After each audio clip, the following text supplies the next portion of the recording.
Kata Ibnu Qayyim rahimahullah taala, sungguhnya pecinta dunia adalah orang yang paling teradab dengan dunia tersebut.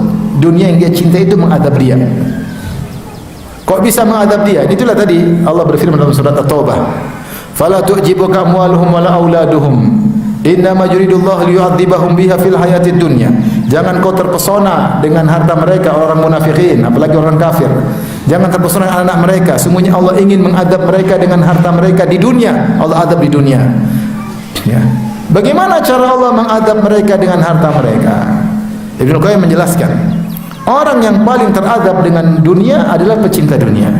Wa huwa mu'adzabun fi durihi thalath. Dia diadab di 3 alam. Alam dunia, alam barzah, sama alam akhirat. Alam dunia bagaimana? Teradab dengan sibuk mengejarnya, mencarinya. Ingin merebut harta dari orang lain, bersaing dengan orang lain. Pusing kalau ada saingan, takut hartanya hilang. Bagaimana menjaganya? Pusing.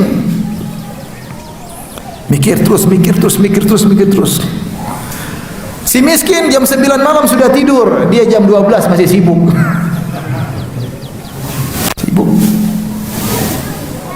Teradab dengan hartanya. Teradab.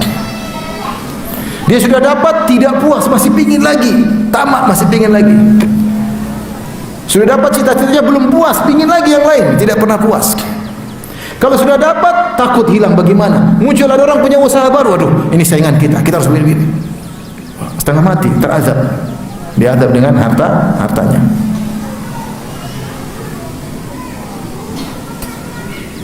Tapi kalau dia lakukan karena akhirat, tidak ada masalah. Dia kerja, tapi dia akan bahagia. Beda kalau orang cari harta karena akhirat, dia bahagia. Dia capek, dia bahagia. Saya ingin bangun pondok, saya ingin bangun ini, saya tenang, dia bahagia. Tapi kalau sekedar banyak-banyakan, dia tersiksa dan tidak pernah puas.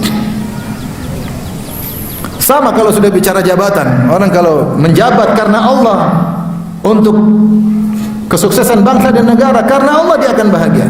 Tapi kalau tidak, hanya untuk dunia, untuk nyenangin anak istri, untuk gagah-gagahan agar dihormati oleh orang, maka dia paling menderita. Sampai enggak tidur malam-malam, sibuk pikir rencana, gini ada saingan, capek. Ribut sana, dengar komentar orang, bikin cari keridhaan orang, ternyata tidak diridhoi. Repot. Hidupnya hanyalah drama. Kasihan. Maka antum jangan lihat orang punya harta pasti bahagia, belum tentu. Belum tentu. Ada orang kawan saya kenal punya harta banyak. Mobilnya entah harganya 8 miliar atau berapa, 6 miliar atau berapa miliar mobilnya. Dia bilang sama kawan saya yang lain, kamu jangan seperti saya. Aduh, saya waktu enggak ada, buat keluarga enggak ada, kamu jangan seperti saya. Orang yang lihat dia pingin seperti dia. Mobil mewah, dikawal, orang semua pingin seperti dia. Dia tidak. Kamu jangan seperti saya, sudah terlanjur.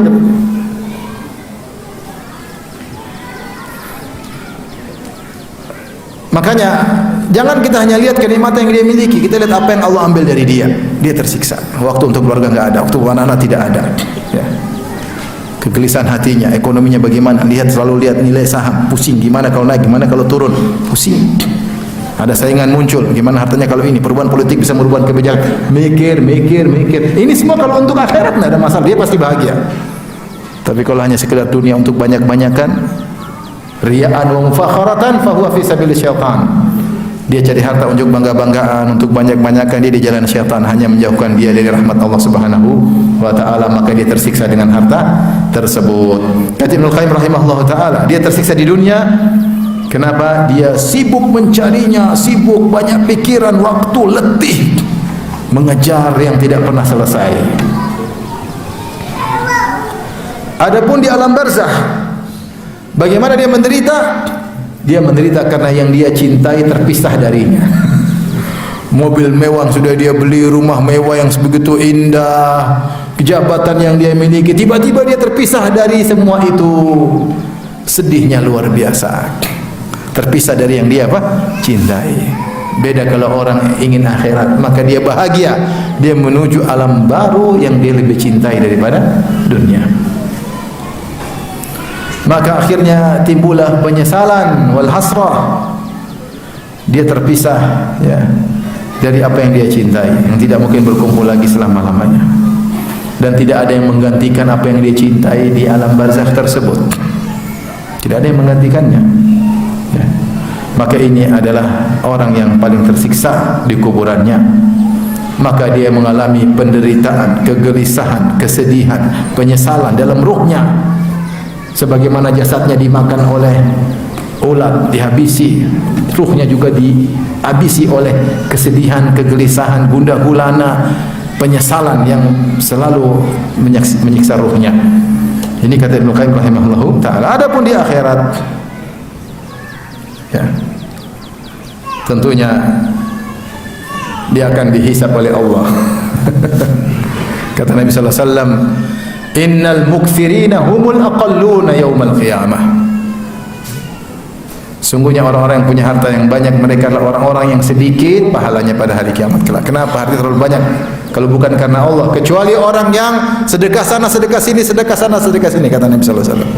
Jika tidak, dia yang paling sedikit. Di dunia orang lihat mewah, rumah paling besar, mobil paling mewah, anak buah paling banyak, dia paling sedikit, paling miskin di akhirat, pahalanya sedikit. Kenapa dia kumpul-kumpul dunia, kumpul dunia? Bukan karena Allah. Maka dia yang paling menderita pada hari kiamat kelak. Hisabnya paling panjang. Sudah paling panjang hisabnya, ternyata hartanya bukan karena Allah, semakin memberatkan dia dalam siksaan. Maka dia paling tersiksa dengan setiap harta yang dia raih, membuat dia semakin tersiksa. Setiap mobil mewah yang dia beli bukan karena Allah, tidak ada manfaatnya, semakin menyiksa dia di hari kiamat kelak. Setiap kemewahan yang dia miliki, yang dia rasakan nikmat di dunia, semakin menyiksanya di akhirat. Kecuali kalau dia membelinya karena Allah Subhanahu wa taala, untuk menjalankan perintah Allah Subhanahu wa taala. Oleh karenanya orang yang mencinta dunia tersiksa.